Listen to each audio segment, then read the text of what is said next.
by Harindranath Chattopadhyay. From Poems and Plays, The Hunter. First Deer. Put back the glimmering arrow in its quiver, and heed the prayer of a pregnant deer. For lo, in the wise Shastras it is written, the killing full of a chariot of insects is equal to the killing of one buffalo. The killing of 100 buffaloes is equal to the killing of one bullock. The killing of 100 bullocks equal to that of a single cow. Likewise, the killing of 100 cows is equal to the killing of a single Brahman. Of that of 100 Brahmins is equal to the killing of one woman. Of 100 women to that of one guru, and of 100 gurus is likewise as heinous as killing one with child. Hunter. Quote Shastras to the well-fed, since they fall flat on the sharp ears of a hungry hunter, to whom the delicate flesh of one such deer as you outweighs 100 holy books, and yet, poor dear, your lovely limpid eyes wake up an echo of some tender sadness within my heart. How like a human thing you gaze at me. I cannot see your eyes for darkness, but I feel them like two flames shooting their arrowy beams into my soul. Who are you, gentle creature? Who were you in a past life? First Deer.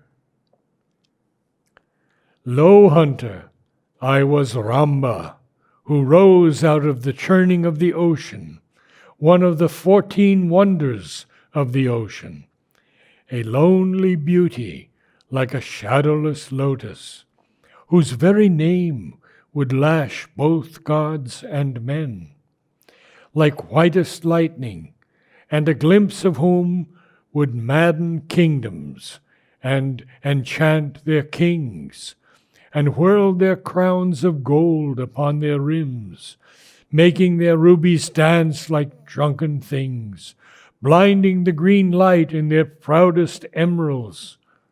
Yea, and a touch of whose flower-tender hands would draw the lone ascetic's dreamy look away from heaven to earth, whose voice had power to call each god away from his bright cup, foaming with drowsy nectar. Even I envied mine own exceeding loveliness, and coveted the magic of my voice. Thus, day by day, a great and gradual pride grew in my heart, until at last I turned away from the Lord Ishwara, and prayer and incantation, for they seemed to change unconsciously from splendid vital things to things unnecessary. Radiant love gave way to lust, cool nectar to hot wine, and then I gazed on heaven as on a vast, blue, circling vacancy, and on the gods as on strange moving worlds of weariness. 'Tis thus I chose a Titan for my Lord, and filled the nights and days with a new love, not the cold holy love which guides the gods, but love warm as lake water in the sun, and running like rich music in the moonlight. Hunter. Beautiful creature with a human voice, oh exquisite, oh wonderful, wild creature. First deer. One day, when he, my Daitya husband, went hunting in the forests, I took me in a kind sudden mood of olden friendship to the Lord Ishvara. But he, in wrath, burning like lightning from a thundercloud, poured from his passionate, resonant blue throat a mighty and irrevocable curse on me, my woman comrades, and my lord.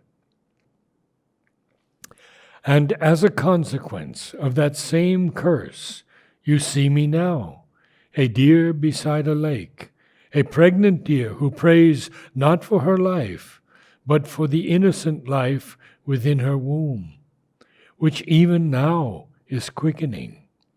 Let me but go back to my home to give my young one birth, and I'll return to thee before the dawn and yield my body to thy pointed arrow. Hunter, most delicate hypnotist of the wild woods, is that soft light within your eyes the light born to mislead the impulse of an arrow? And that sweet plaintive music in your words wrought to deceive my hunger for a while and balk me of my prey? And is your oath to yield your body to my dart ere dawn but a wise mask painted with rainbow colors? Beautiful creature, wonderful wild creature, would you escape me? First deer, should I break my word, mine be the fearful curse which turns to toads women who scorn their lords, and changes men who use their wives as playthings into swine, transforms into an evil whimpering fiend, one who with black art lures away a virgin, which changes tyrannous kings into blind bats, and avaricious Brahmins into lepers, and givers of gifts, who giving take away, to blinking owls and scandal-mongering men, to blue-black crows on lifeless boughs in winter. Mine be the total quantity of such curse. Should even a shadow of the desire to break the oath I take wander across my mind? Hunter, persuasive things, your words have won my heart. The wistful water of yon large-eyed lake, the brooding midnight sky, and the brown earth, cradled in peace, are witness to your vow. Now for the song of the lone, wistful hunter. The deer goes away, the hunter sings. Hey ho, this world is but a mood. A warrior's mood becomes a battlefield. A woman's mood becomes a smiling babe. An infant's mood becomes a painted toy. A peasant's mood becomes a harvest crop. A poet's mood becomes a silver moon. A potter's mood becomes the dim green clay. But a hunter's mood becomes a shadow deer. Oh, hush, here comes another thirsty deer, and lo, I draw another thirsty dart. As before, the hunter draws his bow and is about to shoot at the second deer which enters.